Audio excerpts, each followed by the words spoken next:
So let's now compare a parallel circuit that is made up of the three same resistors. Each of these are 10 ohm resistors like in the series circuit.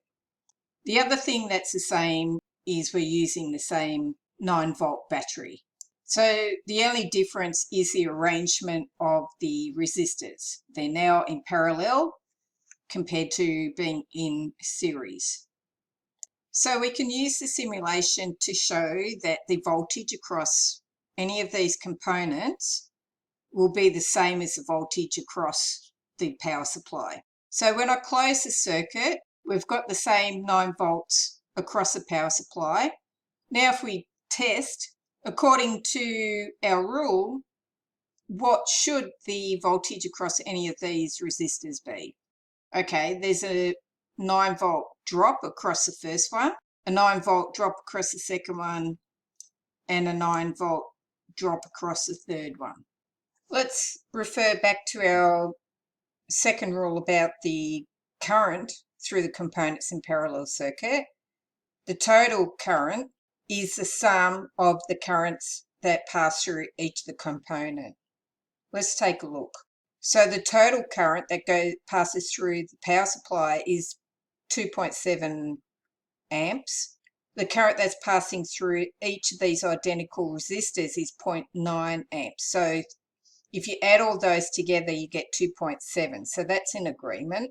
And it's in agreement with what we said here. If the resistance of each component is the same, then the total current is split equally through each of these components. And that's what it's shown. If the resistance of the components are different, then the current will split according to Ohm's law, and we'll cover that later, but let's take a look at that. And the other thing it says, greater current will flow through the resistor with lesser resistance, or the component that has the least resistance. So what if we change? So how about if we increase the first one and decrease the last one? So if we increase the first one, there'll be more resistance. So the higher the resistance, we predict that the current through it will be less.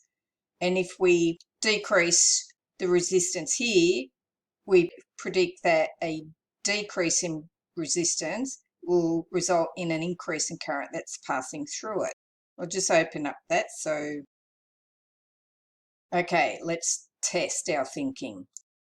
Okay, well, that's interesting, isn't it? So we've increased the resistance. The current has decreased, which is what we predicted. We decreased the resistance. The current has now increased. And the one that we left the same, the current has also remained the same. But if we look at the total current, that's now increased. That's interesting. But the sum of the currents should actually still equal the total current, which it does. So 1.8 plus 0.9 gives you 2.7 plus 0.6 will give you 3.3. Let's have a look at the voltage across each, because the voltage across each should actually remain the same across each component. So each component should still have a 9-volt drop across it. So this one, as we see, that's true. If we look at the next one, the voltage drop is still 9 volts, and then also the first one.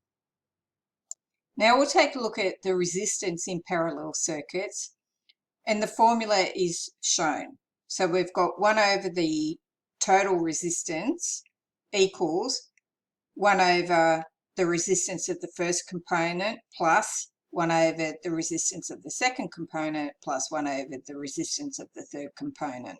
Let's actually calculate that. So the total resistance in the series circuit is 30 ohms.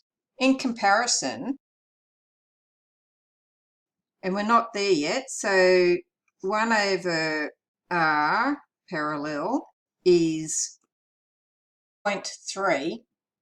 Therefore, the total resistance in the parallel circuit is 1 over 0.3, which gives us about 3.3 ohm. By putting the resistors in parallel, we've reduced the total resistance in the circuit. In the next video, we'll look at applying Ohm's law to these circuits.